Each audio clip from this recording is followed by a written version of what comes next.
ఇంకొక విషయం చెప్తాను. ఆయన కొలంబియా యూనివర్సిటీ నుంచి నేరుగా లండన్లో ఉన్న లండన్ స్కూల్ ఆఫ్ ఎకనామిక్స్లోకి వెళ్ళాడు.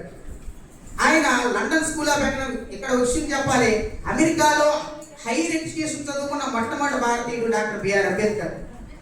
అర్థశాస్త్రంలో మొట్టమొదటి పిహెచ్డి చేసిన వ్యక్తి డాక్టర్ బిఆర్ అంబేద్కర్ ఆసియా ఖండం నుంచి.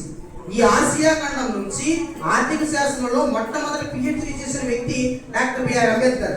లండన్ స్కూల్ ఆఫ్ ఎకనామిక్స్ లో చదువుకున్నాడు. అది కూడా సర్వే చేసింది. గొప్ప వ్యక్తి ఎవరు, మా గొప్ప విద్యార్థి ఎవరు అనుకుంటే డాక్టర్ బిఆర్ అంబేద్కర్. మళ్ళా యథావిధంగా ఆయన పేరే వచ్చింది.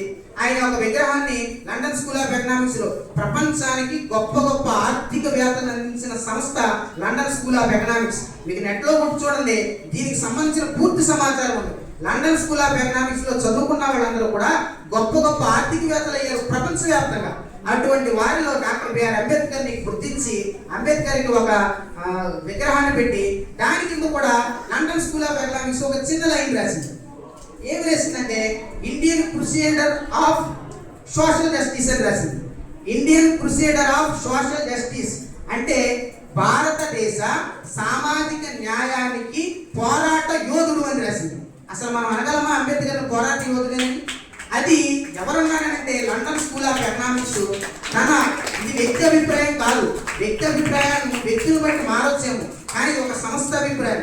ఒక యూనివర్సిటీలో అనేక రకాలైనటువంటి వ్యక్తులు, అనేక రకాలైనటువంటి ప్రొఫెసర్లు ఉంటారు. వాళ్ళ భావజాలను అంతా ఉపయోగించి కింద పెట్టిన పేరు ఏంటంటే భారతదేశ సామాజిక న్యాయ పోరాట యోధుడు. అంటే అంబేద్కర్ని ప్రపంచవ్యాప్తంగా ఈ విధంగా గుర్తిస్తుంది ప్రపంచం. లాస్ట్ది చివరిది